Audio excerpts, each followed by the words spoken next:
ইলাস্ট্রেটরের ভিতরে যে বেসিক নেভিগেশনের যে ছোটখাটো নিয়ম কানুন আছে সেগুলো আগে কিছু শেখানো হয়েছে। এই ভিডিওতে আমরা একদম ডিটেলস আলোচনা করব আপনি ইলাস্ট্রেটরের মধ্যে কিভাবে আপনার ডকুমেন্টে নেভিগেট করতে পারেন। সো যতগুলো পদ্ধতি আছে আমি সবগুলো নিয়ে আলোচনা করব। তো প্রথমে আমরা জুম টুলটা নিয়ে কথা বলি। সো জুম টুল হচ্ছে আমার টুল প্যানেলের নিচের দিকের এই টুলটা, ম্যাগনিফাইং গ্লাসের মতো। আমি যদি এখানে সিলেক্ট করি তাহলে আমার আইকনটা, মাউস পয়েন্টারটা, সেটা একটা ম্যাগনিফাইং গ্লাস এবং মাঝখানে প্লাস চিহ্নের মতো হয়ে গেল।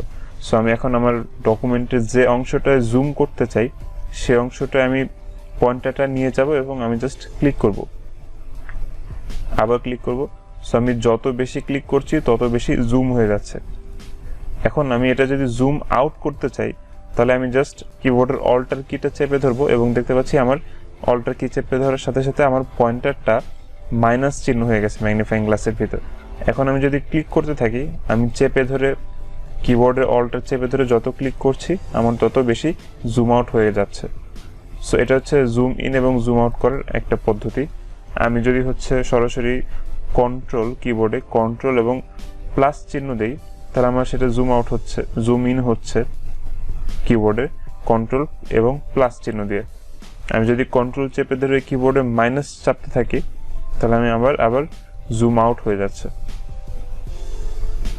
আমি জুম ইন বা জুম আউট এখান থেকে করতে পারি। এটা এখন 50% আছে, আমি যদি এখন 66% যাই তাহলে আমার একটু জুম ইন হয়ে গেল। সো ওখান থেকেও চেঞ্জ করতে পারি। এছাড়া এখন ধরুন আরেকটি পদ্ধতি আছে, সেটা হচ্ছে আমি যদি কন্ট্রোল এবং স্পেস চেপে ধরি তাহলে আমার ম্যাগনিফাইং গ্লাসে প্লাস দেখা যাচ্ছে এবং আমি যদি এরপর ক্লিক করতে থাকি তাহলে সেটা জুম ইন হতে থাকবে। এবং এবার আমি যদি কন্ট্রোল স্পেস এবং অল্টার চেপে ধরি তাহলে আমার ম্যাগনিফাইং গ্লাসে মাইনাস চিহ্ন আসছে। সো আমার আবার জুম আউট করতেছে, আমি ক্লিক করে আমার সেটা জুম আউট হয়ে যাচ্ছে। সো এভাবে আপনি জুম ইন এবং জুম আউট করতে পারেন। এখন আপনি খেয়াল করেন, আপনি জুম ইন করার পর আপনি যে ডকুমেন্টের যে অংশটা যেতে চাচ্ছিলেন সেই অংশটা যেতে পারছেন না। অর্থাৎ আপনি যেতে চেয়েছিলেন নাম্বারে, কিন্তু আপনি চলে এসেছেন টেক কোম্পানির এখানে। সো আমি এখান থেকে নাম্বারে নেওয়ার জন্য হ্যান্ড টুলটা ইউজ করতে পারি। সো আমি এখন যদি হ্যান্ড টুলে ক্লিক করি, আপনি কিবোর্ডে এইচ চেপে হ্যান্ড টুলে ক্লিক করতে পারেন। সো হ্যান্ড টুলে ক্লিক করলে আমার একটা হাতের মতো অপশন চলে আসলো। এখন যদি আমি মাউসে ক্লিক করি তাহলে আমার হাতটা চেপে ধরা হবে। সো চেপে ধরে আমি এখন মাউসটা যেদিকে নাড়াবো আমার সেদিকে আমার ডকুমেন্টটা মুভ করবে। এটা অনেকটা ধরুন হাত দিয়ে একটা কাগজ সরানোর মতো। আপনি জাস্ট কাগজটা চেপে ধরে ডানে যাচ্ছেন, কাগজটা চেপে ধরলেন, আবার ডানে গেলেন, কাগজটা চেপে ধরলেন হাত দিয়ে, আবার নিচে গেলেন।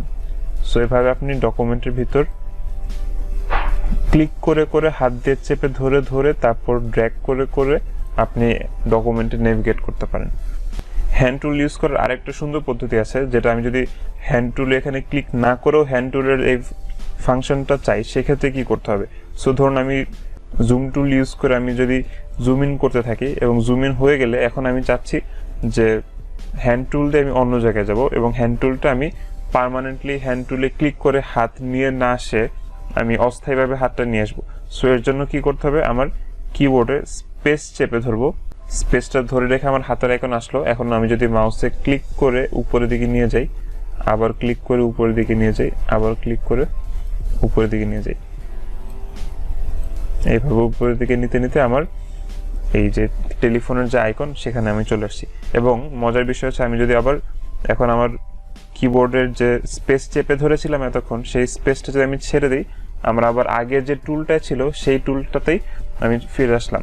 সো এটা একটা খুবই কার্যকরী একটা পদ্ধতি। আপনি যে টুলেই থাকেন না কেন, আপনি স্থায়ীভাবে হ্যান্ড টুলে কনভার্ট না করেও আপনি হ্যান্ড টুলটা ইউজ করতে পারেন। যেমন আমি যদি এখন রেক্ট্যাঙ্গল টুলে থাকি, আমি রেক্ট্যাঙ্গল টুল আছে, এখন আমি যদি জাস্ট স্পেসটা চেপে ধরি কিবোর্ডে, হ্যান্ড টুল চলে আসলাম, আমি হ্যান্ড টুল নেভিগেট করে এখানে চলে আসলাম। এবং আমি যদি এখন আবার আমার স্পেস কিবোর্ডে যেটা চেপে ধরা ছিল আমি ছেড়ে দিলে আমি আবার আমার রেক্ট্যাঙ্গল টুলে ফিরে আসলাম। এবার কিবোর্ডের আরো কিছু শর্টকাট আমি শিখিয়ে দিই। যদি আপনি পুরো ডকুমেন্টটা আপনার উইন্ডোতে দেখতে চান পুরাটা, সেক্ষেত্রে আপনি কন্ট্রোল এবং 0 চাপবেন, তাহলে আপনার সম্পূর্ণ ডকুমেন্টটা আপনি দেখে ফেলেন। আপনি যদি চান এখন 100% জুম করতে, তাহলে আপনি কন্ট্রোল এবং 1 চাপবেন। সো এটা আপনার ডকুমেন্টটা 100% জুম হয়ে গেল। সো আপনি যদি 100% জুম করতে চান তাহলে কন্ট্রোল এবং 1 চাপতে হবে, আর যদি আপনি পুরো ডকুমেন্টটা একসাথে দেখতে চান তাহলে কন্ট্রোল এবং 0 চাপতে হবে। এই কাজটা আপনি হ্যান্ড টুল বা জুম টুল থেকেও করতে পারেন। আপনি যদি জুম টুলের উপর ডবল ক্লিক করেন তাহলে সেটা 100% জুম হয়ে যাবে, আর যদি আপনি হ্যান্ড টুলের উপর ডবল ক্লিক করেন তাহলে পুরো ডকুমেন্টটা আপনার উইন্ডোতে ফিট হয়ে যাবে। লাস্ট আমি আপনাকে আরেকটা জিনিস দেখে দিই। ধরুন আমার আরও জুম করা আছে, কিন্তু আমি নেভিগেট করার জন্য হ্যান্ড টুল ইউজ করতে চাচ্ছি না। সো সেক্ষেত্রে আমি উইন্ডোতে ক্লিক করব এবং নেভিগেটরে ক্লিক করব।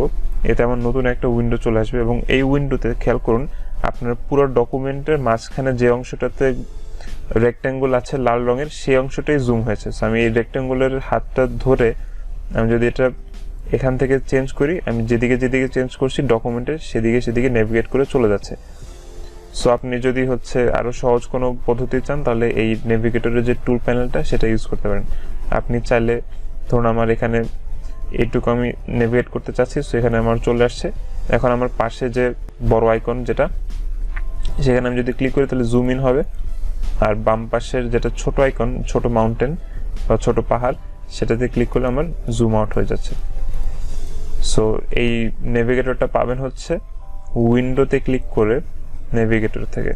So zoom in, zoom out বা নেভিগেশনের যতগুলো পদ্ধতি আছে আমি সবগুলো দেখিয়ে দিলাম। আশা করি আপনি এগুলো মনে রাখবেন।